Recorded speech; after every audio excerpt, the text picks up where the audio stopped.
After the rains, butterflies have emerged together in huge numbers. As soon as their wings dry out, they will take to the air.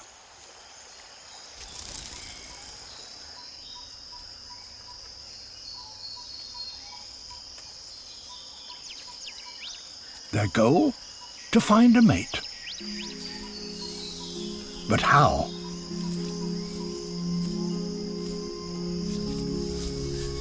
There may be thousands close by, but the foliage is so thick it's difficult for them to find each other.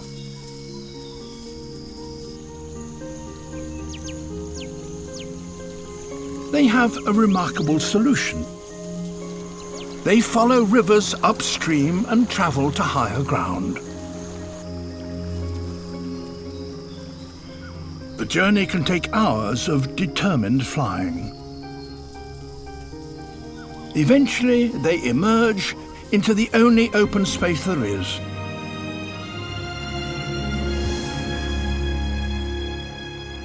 The treeless peak of Mount Mabu.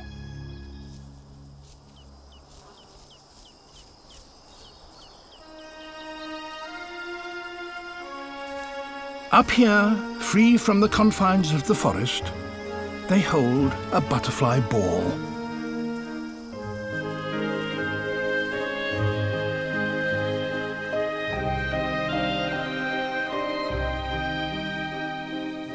Now the butterflies have all the space they need for their aerobatic courtship.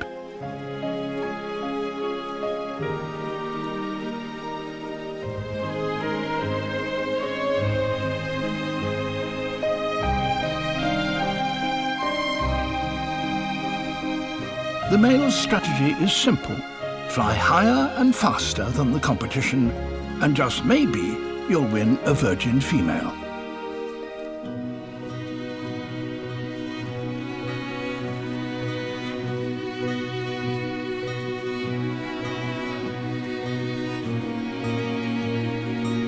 This spectacular gathering, unseen by outsiders until now, happens for just half an hour each morning and for just a few weeks in the year.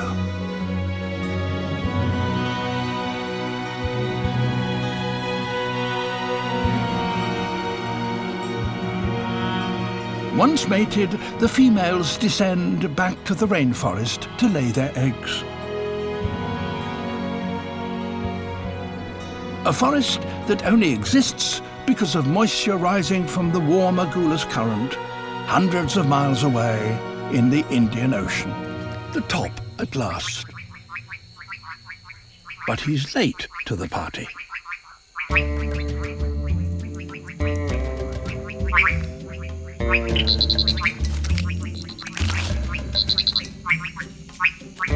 The higher a male sits, the further his voice will carry. So the top slots are worth fighting for.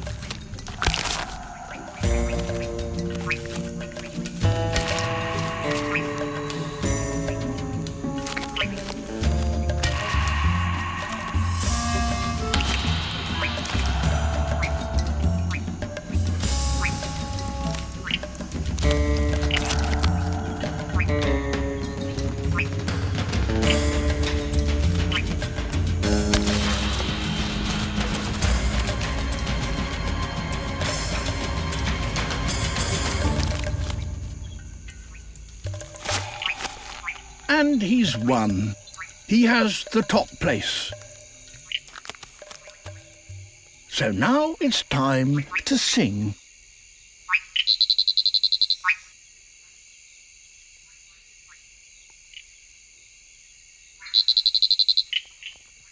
And a white-bellied female responds.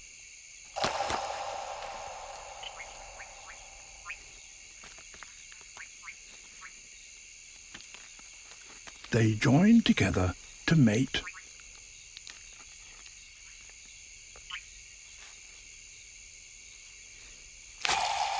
The loser will have to wait for the next storm before he sings again.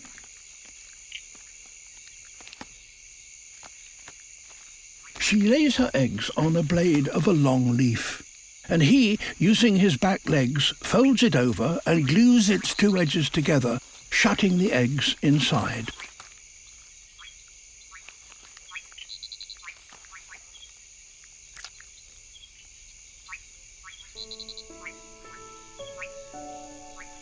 This sealed nest is the safest place these leaf-folding frogs can find to protect their precious brood.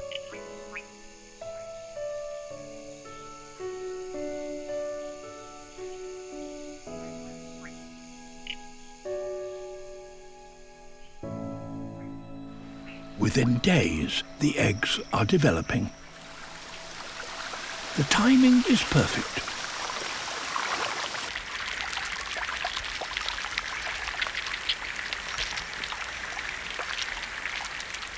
The rain washes away the glue, and the tadpoles slip out of the leaves into the growing puddles below.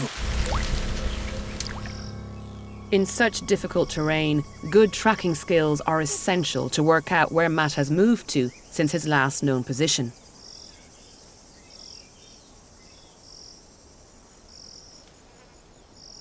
A fresh footprint is just the sign the team need. The position of the front toe shows that Matt is heading south. But it's too risky to track a 7-ton musk elephant on foot in thick brush. So the team must navigate their way in by jeep.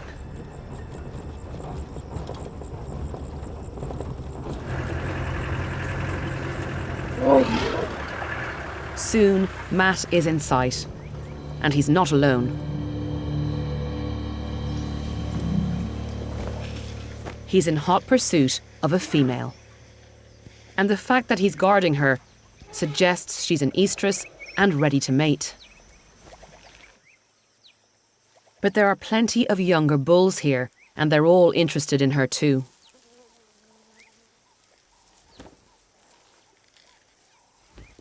For the next few days, until the female is no longer receptive, Matt must guard her 24/7.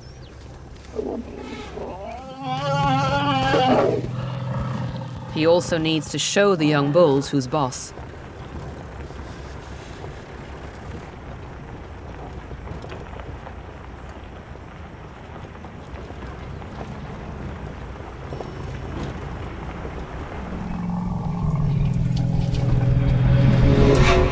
As he sees off the competition, the crew get caught in the action.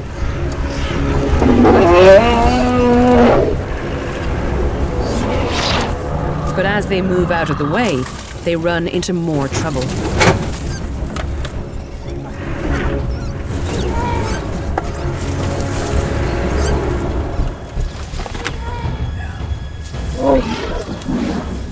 It's not a good time to get stuck on a log.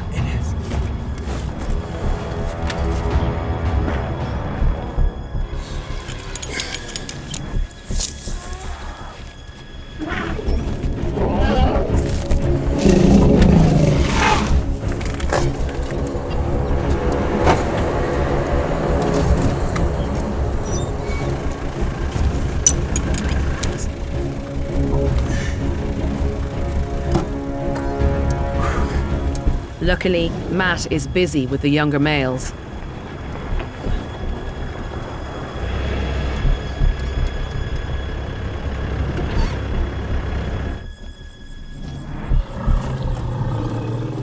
Having finally found a receptive female, Matt won't have a chance to mate unless he can get her away from the other males. And that's no mean feat.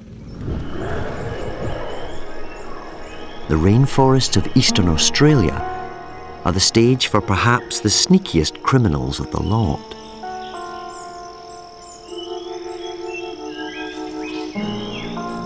This is the satin bowerbird, a creature with a bad case of kleptomania. It doesn't stop at weaving twigs, he likes home decor too. Blue is his favourite colour.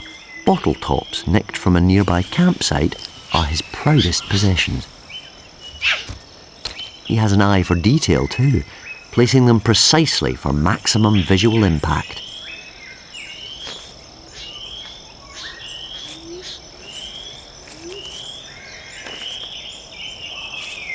She makes all the right moves, entering the bower to show she's interested.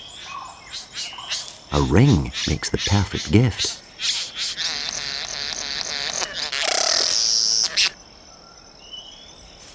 Not impressed?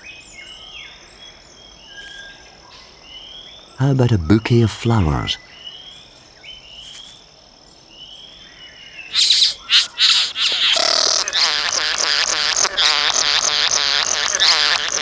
But something's not quite right. The penny drops. He's been duped. This isn't a female at all. It's a young male in disguise. And he's here to steal. He's part of a gang of juvenile delinquents roaming the forest, tricking unwary males. In their hideout, they display their ill-gotten gains. It takes up to 7 years for a male bowerbird to reach maturity. In the meantime, they practice making a bower and dancing for each other. But they can never have too many blue trinkets and bling. Time to go out stealing again. And bowers don't come more decadently inviting than this. But this is no ordinary bower. It's occupied by a male spy bowerbird and adorned with an irresistible array of blue treasure and jewel cameras, all perfectly placed to catch the thieves in the act.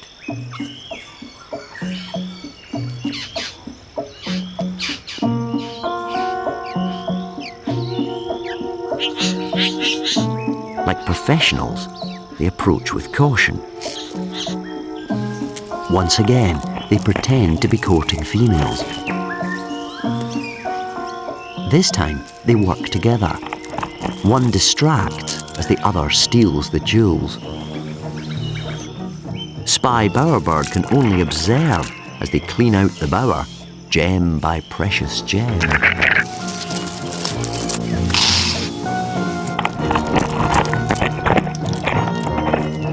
Back home with their stolen goods, they continue to practice their courtship techniques. But Spy Bowerbird isn't off the hook.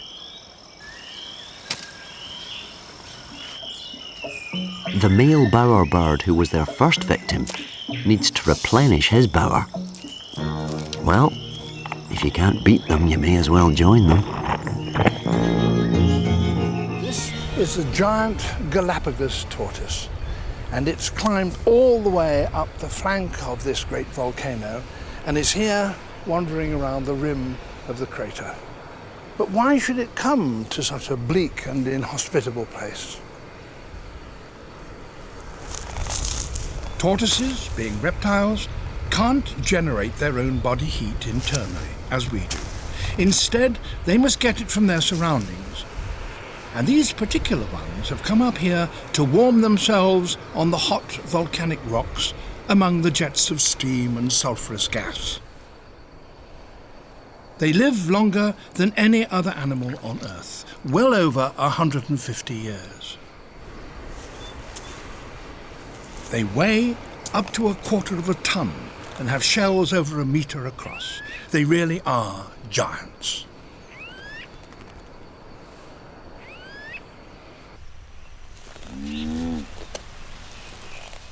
Having a body encased in shell obviously brings problems, and one of them is how do you mate? Making love in a suit of armour is not easy. But the males have a very ingenious solution.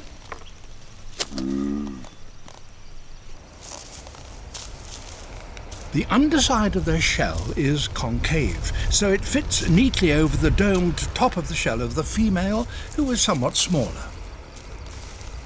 That doesn't make clambering on top of her any easier initially, but once the male is up there, it will reduce his chance of slipping off.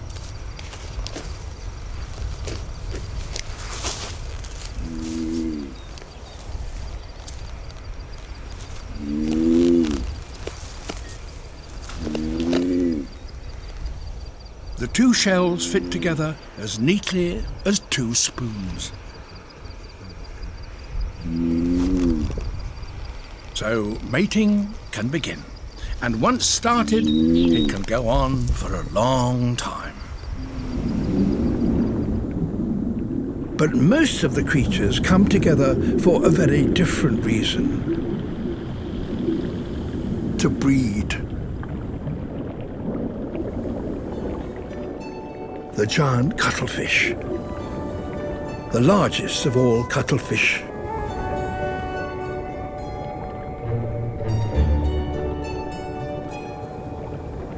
They live for just 1 or 2 years.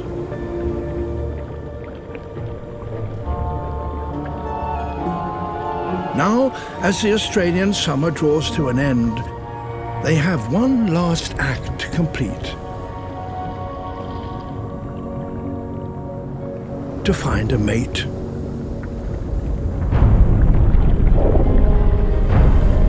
But there are over 100,000 males competing for the arriving females in this one bay.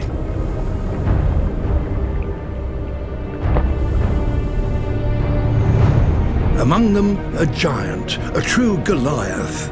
He probably weighs about 10 kilos.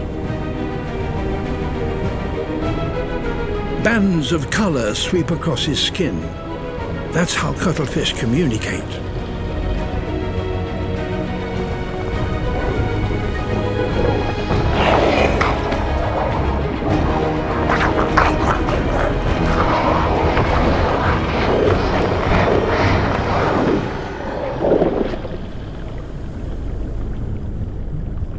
This smaller male couldn't possibly take him on.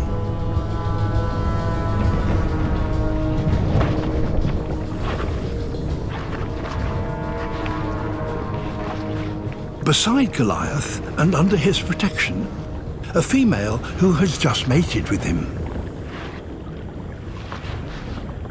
But other rivals are still interested. It seems a small male wouldn't stand a chance.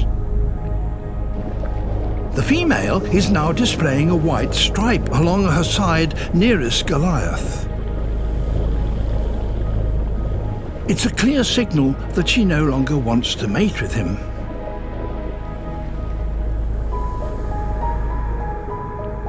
It's all the encouragement that the little male needs.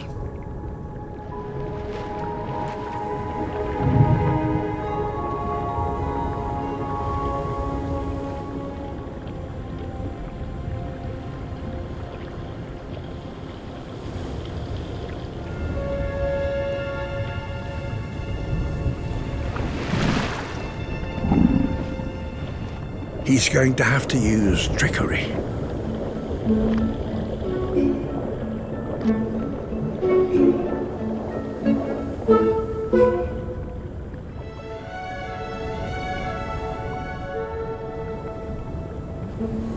He tones down his colours and tucks in his arms. He's just the right size to mimic a female.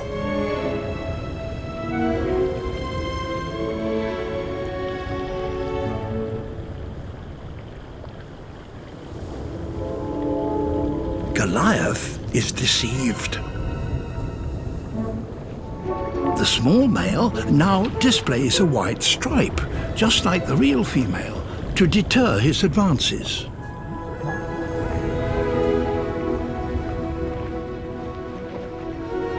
He slips beside her, and they mate.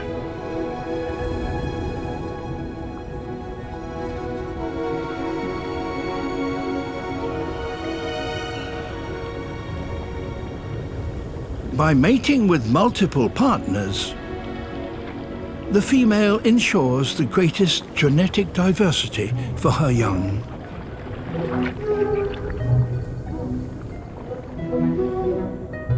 The sneaky male leaves, his final act complete.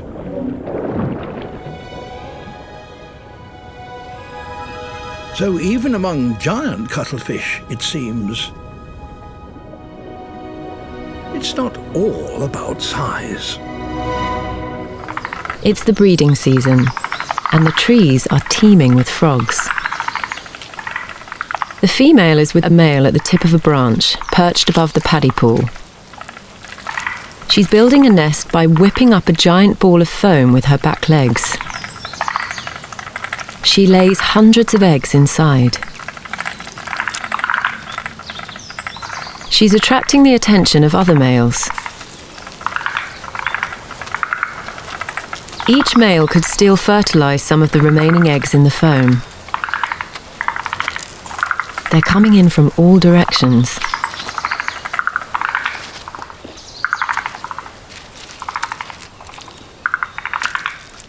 But the foam makes it hard to get to grips with the competition.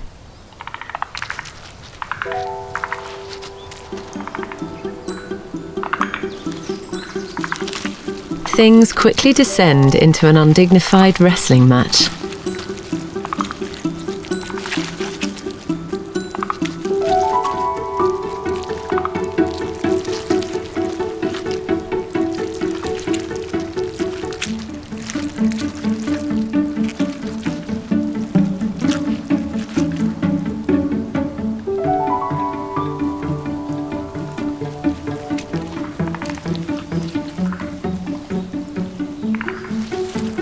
This male's work here is done. It's time to move on and find other nests. But when you're covered in slippery foam, it's hard to leave with dignity.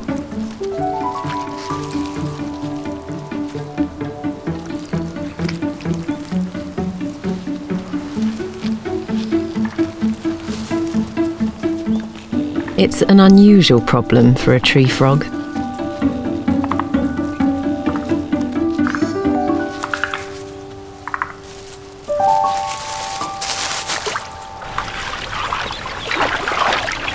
As the days pass, the eggs develop in the safety of their foam nest.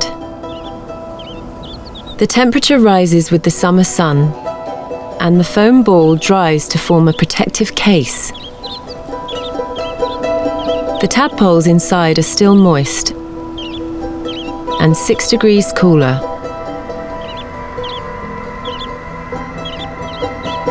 But the little tadpoles need rain.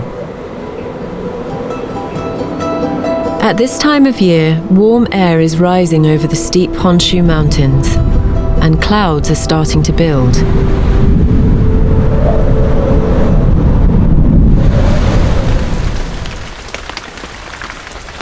The tree frogs have timed their nest building perfectly. After 20 days, conditions are just right, and the waiting is over.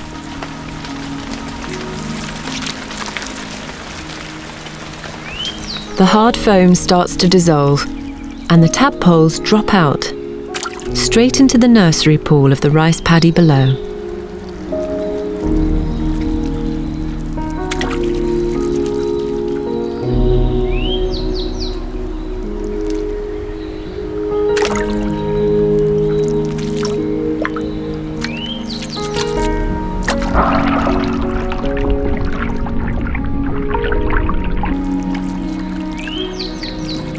They feast on the remaining pieces of the nest, a final meal before they take their chances in the big wide world.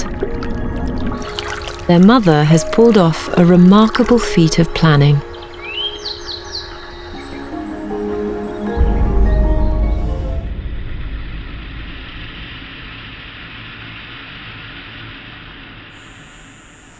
It's July in the deserts of Nevada in the western United States.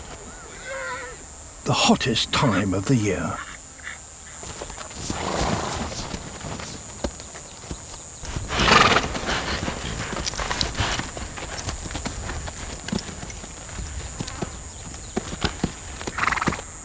Bands of wild horses, Mustang, are converging on one of the last remaining waterholes around.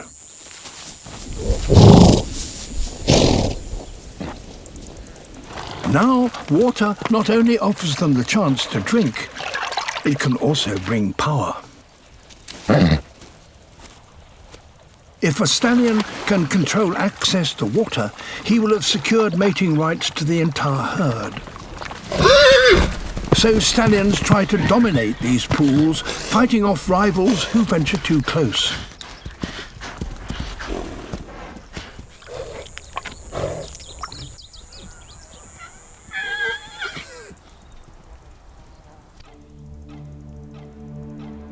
A stranger. He's travelled 15 kilometres to be here, because the pools where he's come from have already dried up.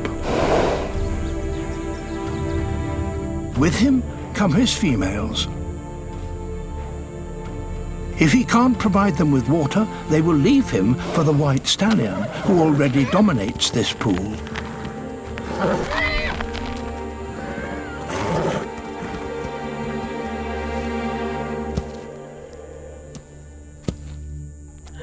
So he will have to fight.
There is everything to lose. A broken leg or a shattered jaw would mean a slow and painful death.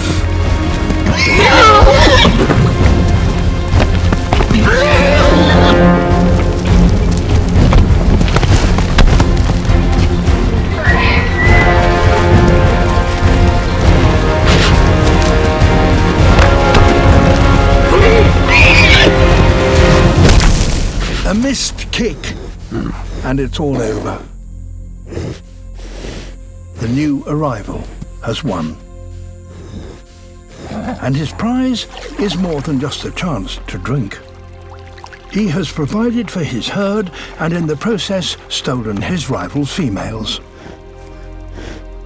The white stallion's rule is over. In Papua New Guinea, the bowerbird has lovingly rebuilt and redecorated his bower.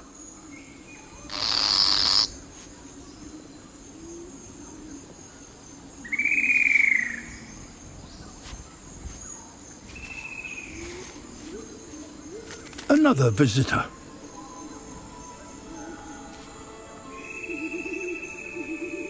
This time, it's a female. This is just where he wants her. Time to begin the show. First, he expands his pupils alternately.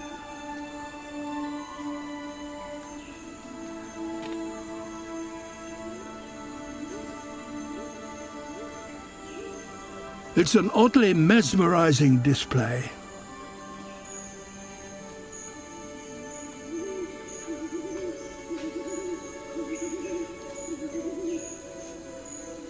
A spot of limbering up, accompanied by a weird and wheezy call from deep in his throat.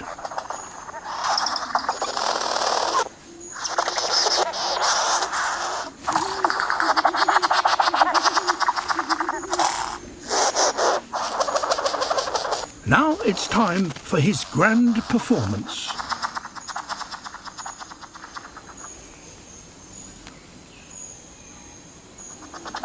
He waves his wing like a matador's cape.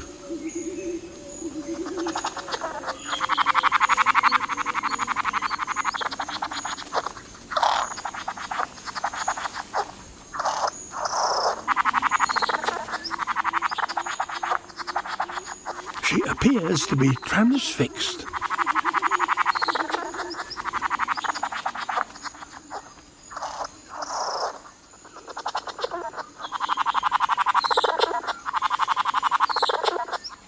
This is certainly eye-catching, but it seems he needs to do more.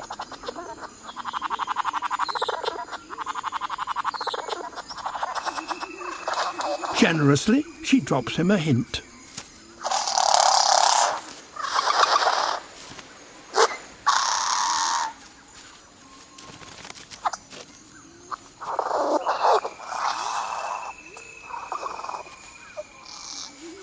It's the bird equivalent of a bouquet of flowers.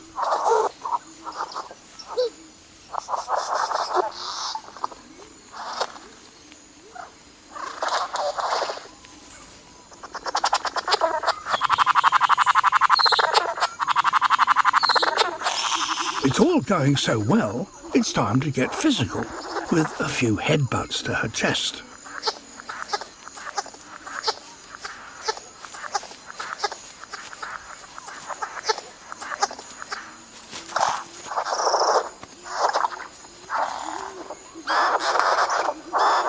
One final flourish to cap weeks of effort. But something's wrong. His rival is back, and at the worst possible moment. What should he do?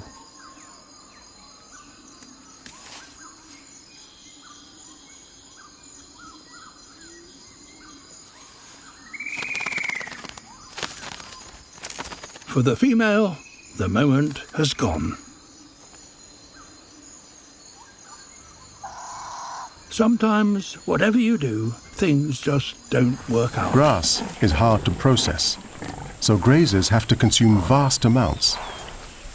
That means big guts, and big guts need a big body.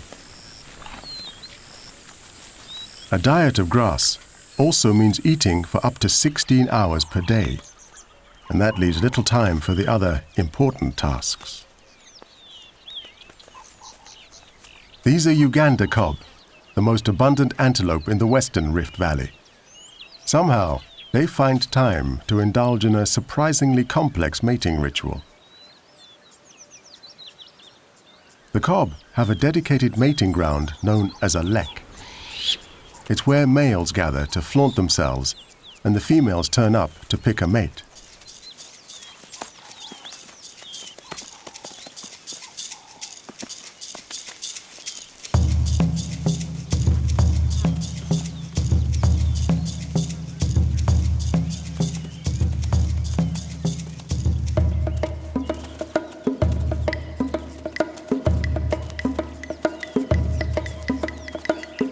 The males want to hold the best spot.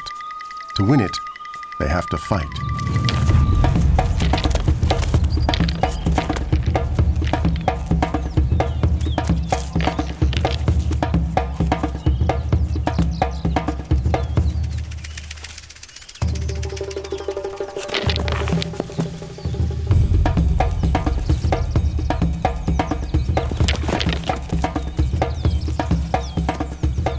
It's all to impress the ladies, who are very picky when it comes to choosing the right mate.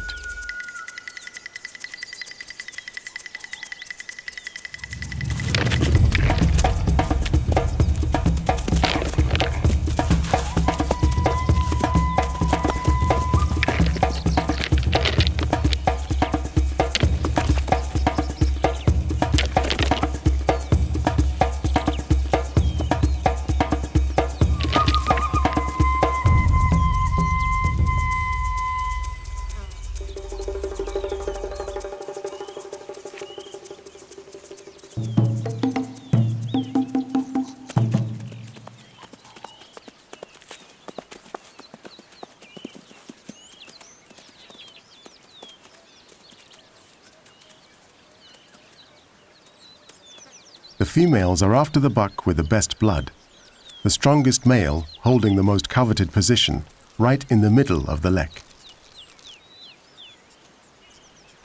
The female chooses her mate and then allows him to test her scent for hormones to confirm she's ready to mate. A female comes into season every 20 days or so, but is only receptive for a couple of hours, so there's not much time for flirting.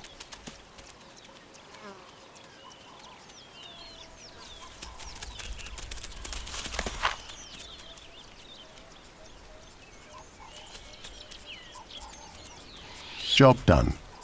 The exchange of genes is complete.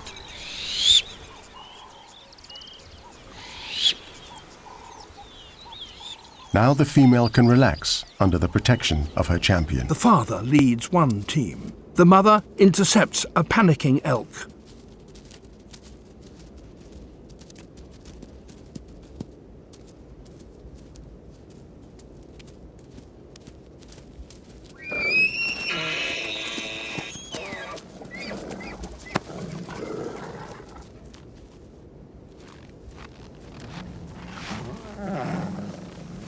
They all share the spoils.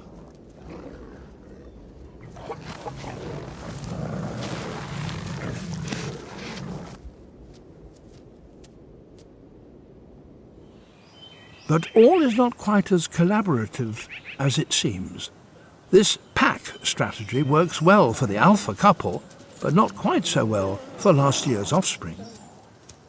The youngsters could have their own pups, but for the alpha couple, that would mean more mouths to feed and less for their litter.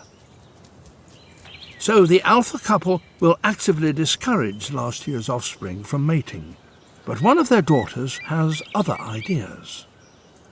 Skulking behind the pack is a lone male wolf. He has no territory of his own, but follows the family, scavenging leftovers and looking for opportunities. He spotted one, the young daughter.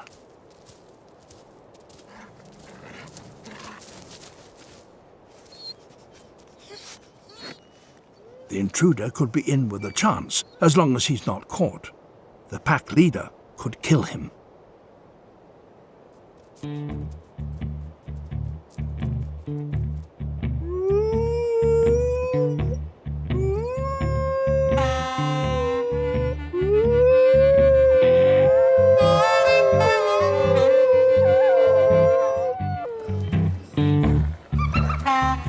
While the pack is distracted by a bison, the temptation for the young female is too great, and she sneaks away to join the mysterious stranger.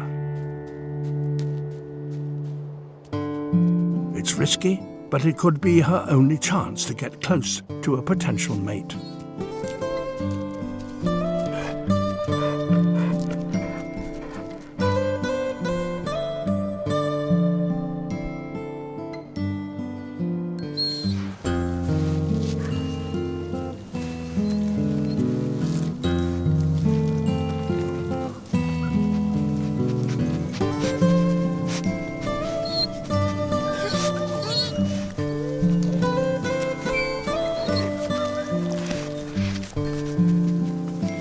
When mating, wolves lock together, unable to separate, for half an hour to ensure fertilization.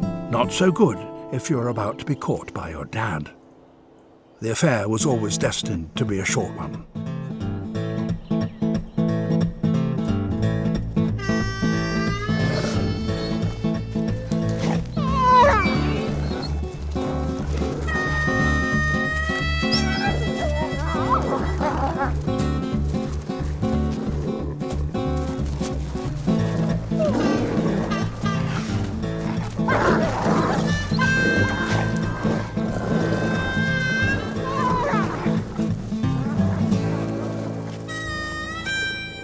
After a painful separation, her new mate is chased away with his tail between his legs. Penguins looking for a partner set themselves apart and start to display.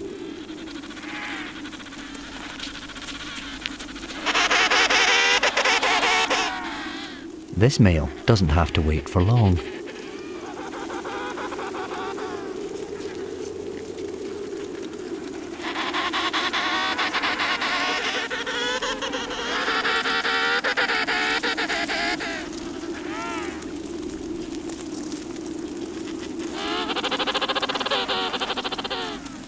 He's unlucky this time.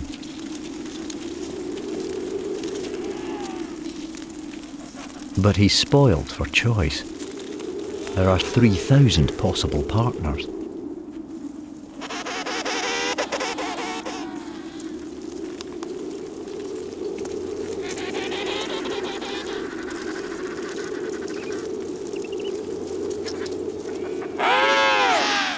Her waddle walk shows she's keen.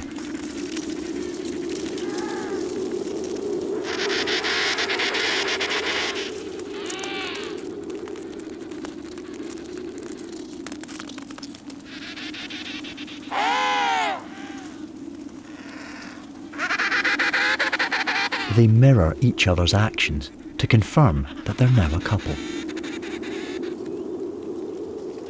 But their blossoming romance soon sparks jealousies. A second female tries to muscle in.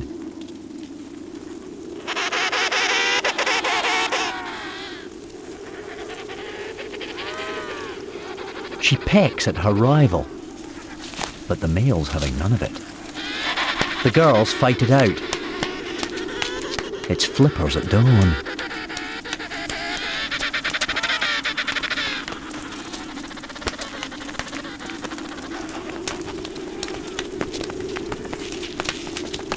She shoves her challenger to the ground. But it's not over yet. Her mate cheers her on.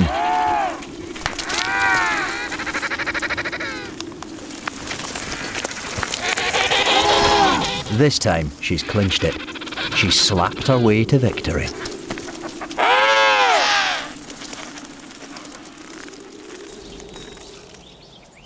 Spider silk with the scent of a female.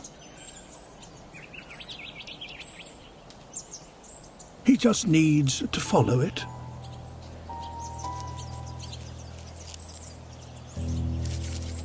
Wherever it leads him.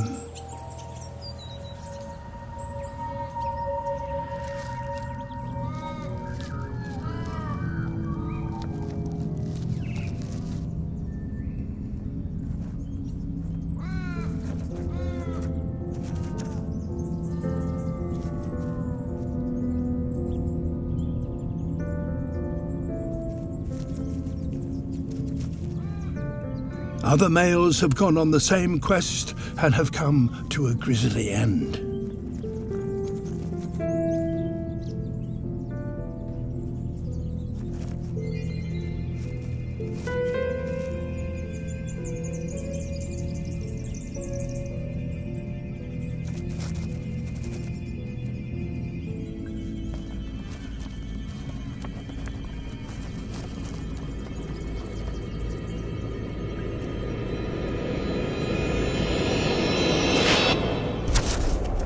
Here's the female, and she doesn't look very amorous.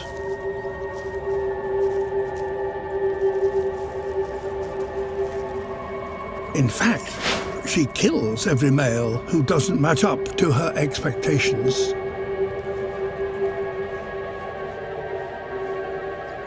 What can he do to win her over?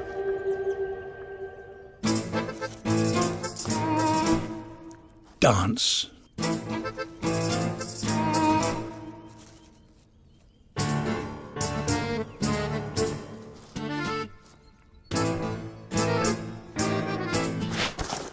Dance for his life.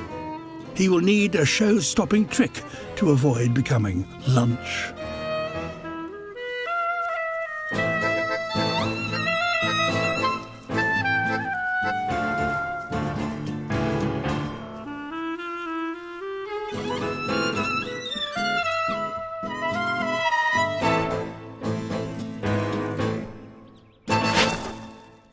With his fan unfurled, he begins an ever more complicated series of dance moves to try and seduce her.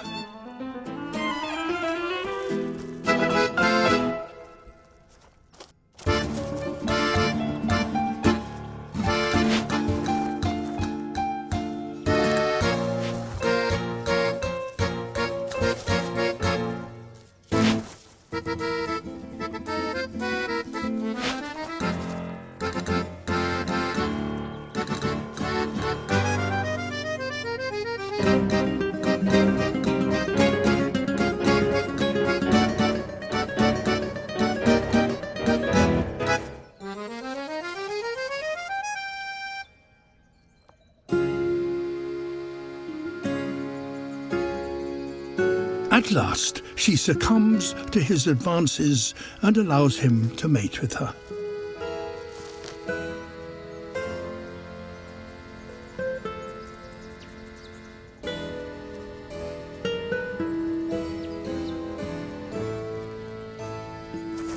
He matched her expectations.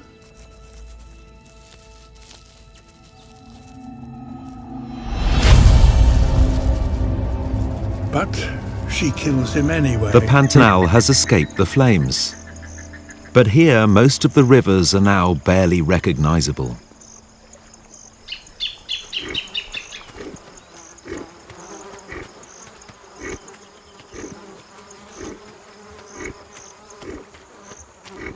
It's at this toughest time of the year that the female jaguar is ready for mating.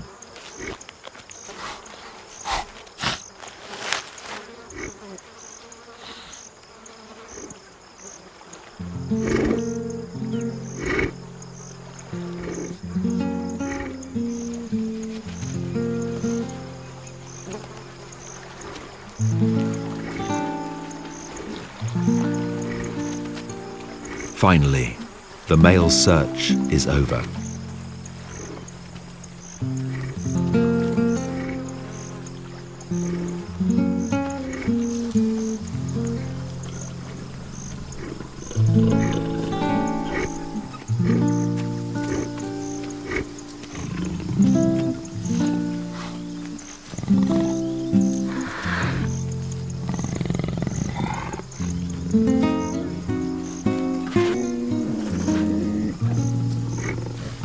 They'll mate repeatedly over the next few days.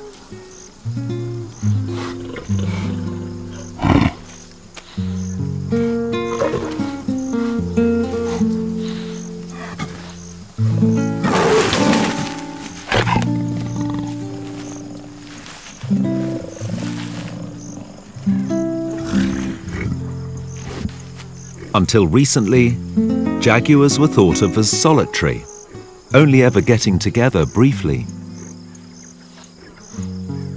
But the jaguars in the Pantanal are now revealing a different side to these cats.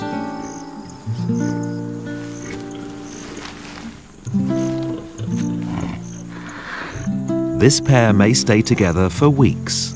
In his prime, Or even a male gelada can gather round him a harem of 6 or 7 wives.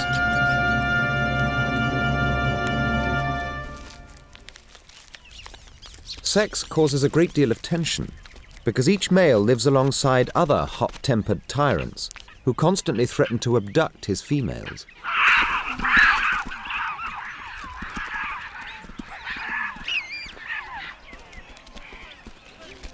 This male is still so wound up that he mates to dissipate his stress. In many primates, copulation is not merely for reproduction.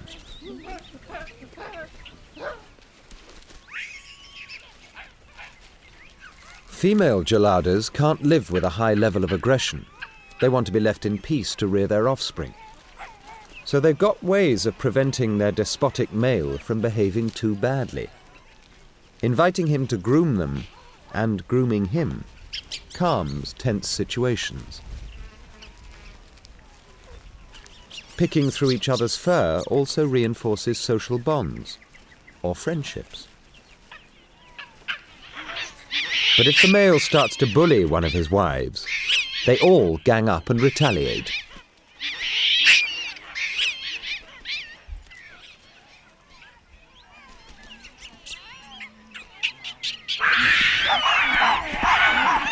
And the tyrant doesn't always get his own way.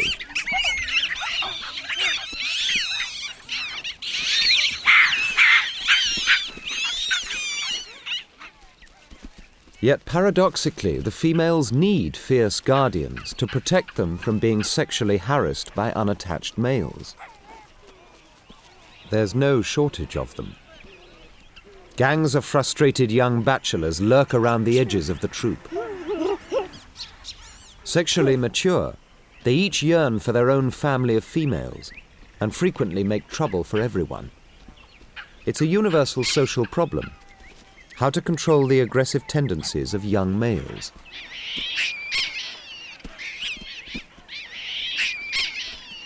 Their rampaging causes chaos and challenges the authority of the harem holding males. Such meetings can only lead to a simian showdown.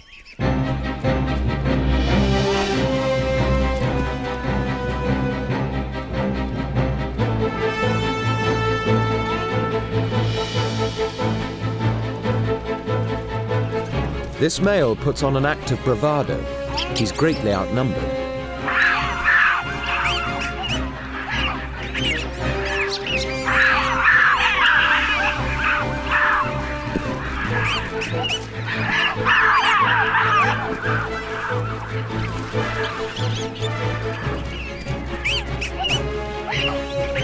But their victory is short-lived. The furious male scatters the gang.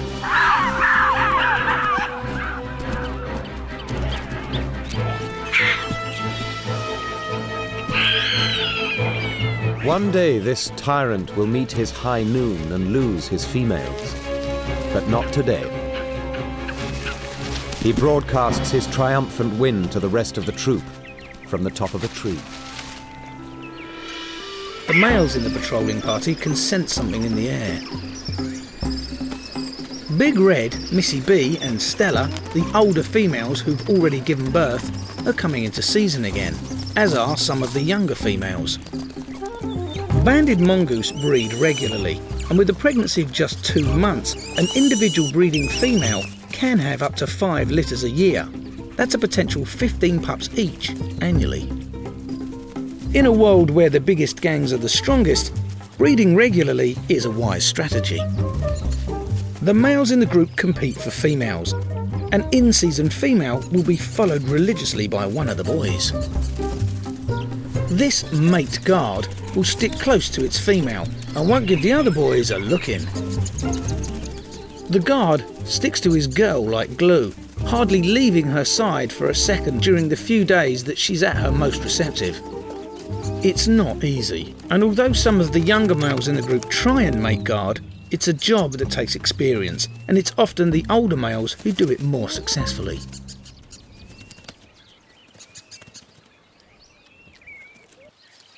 Face is a middle-ranking male, and he fancies himself as a bit of a Casanova when it comes to the ladies. He's been guarding Big Red all day and has finally cornered her in the bushes. But she's clearly not impressed by his technique. It's not unusual for the females to reject the amorous advances of their suitors. It must be very irritating being followed around day and night. Sometimes they express their feelings quite vocally. Big Red's high-pitched screams attract other males from the group, and this seems to be a deliberate move. Face is now torn between attempting to mate and fighting off his love rivals. It's a sort of test. If Face can successfully keep his rivals from mating her, then he's proved himself. But he needs eyes in the back of his head, or a cheeky rival might slip in and mate her instead.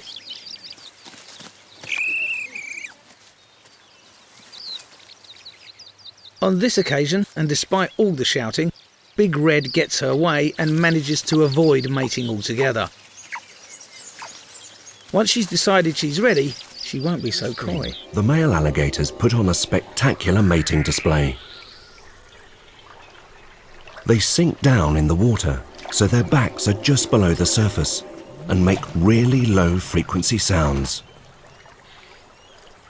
And the consequence of that is that water droplets on their back look like they're dancing.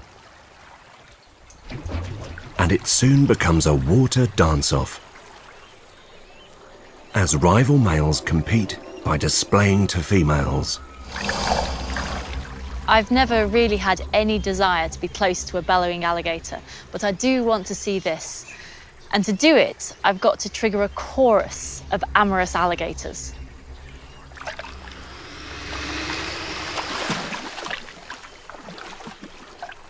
To see this spectacle, Helen needs to encourage some alligators to start dancing. And to do this, she needs to replicate their infrasonic calls, so they think there's a larger male close by. And that requires speakers even bigger than a camper van.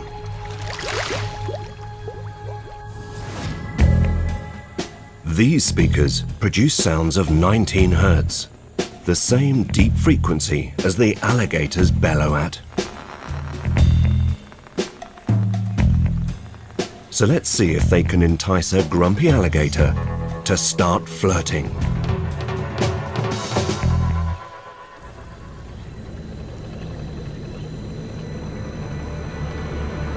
So that's it. Those are the big infrasound speakers sending sound out over the lake here. And now we just have to wait and see if any of the alligators react.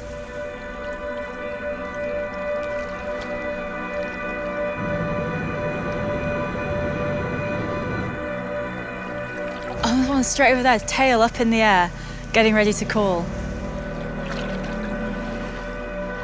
There are two parts to this display.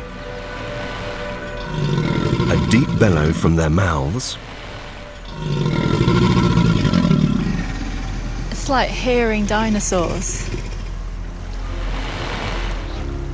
And the water dance.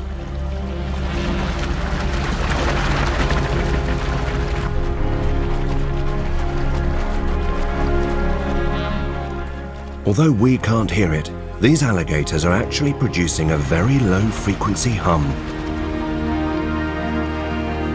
And this causes water droplets to bounce off their backs.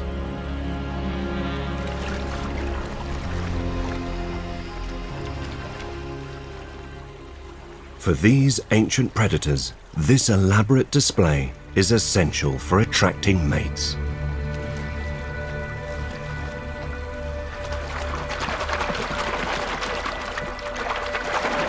But how do they make the water dance? Just using sound. Footage from our high-speed camera reveals their secret. The alligator's back is just below the surface of the water. As it begins to bellow, its entire body vibrates. And its back acts like a piston, driving the surface of the water into a dramatic splashing display.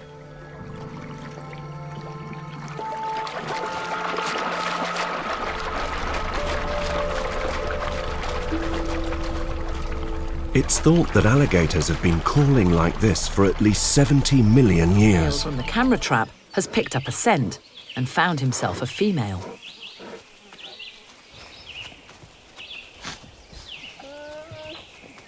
Due to his small size, this male wouldn't normally have a chance to mate. This female seems impatient, and our male doesn't have to be asked twice.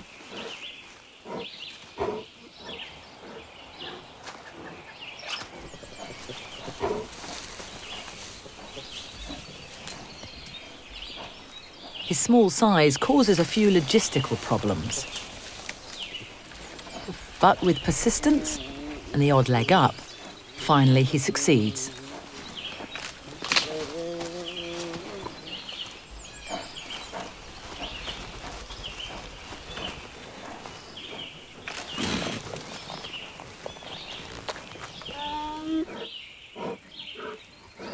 Mating over, the female grooms the young male.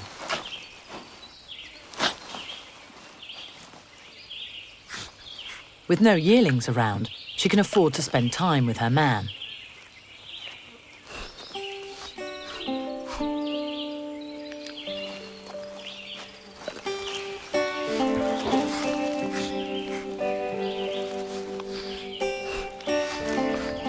For most of the year, bison bulls and cows live separate lives. But for a few weeks in late summer, thousands congregate in this Yellowstone Valley. It's the rut, the mating season, and the biggest bulls are busy guarding their harems. A dominant bull might mate with over 50 females.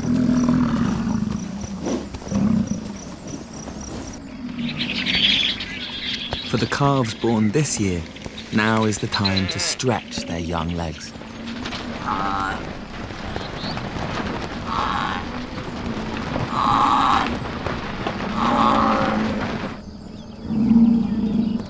But as the herd grows, so tensions rise.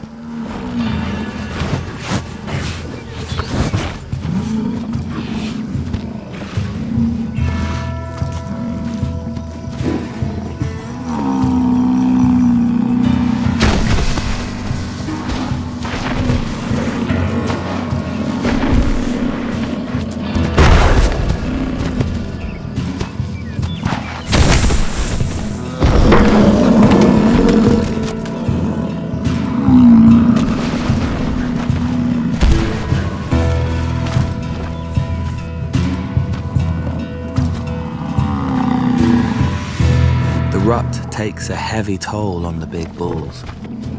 So, arriving now could give this young contender an edge.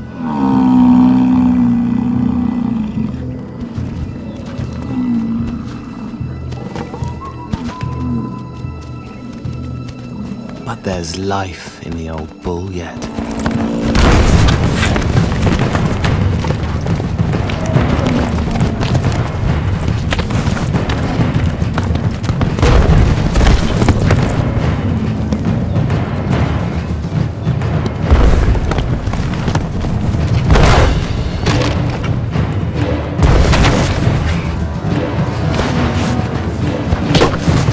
Head to head, the challenger more than holds his own. Then he makes a small mistake. Shunted aside, his challenge is brutally ended.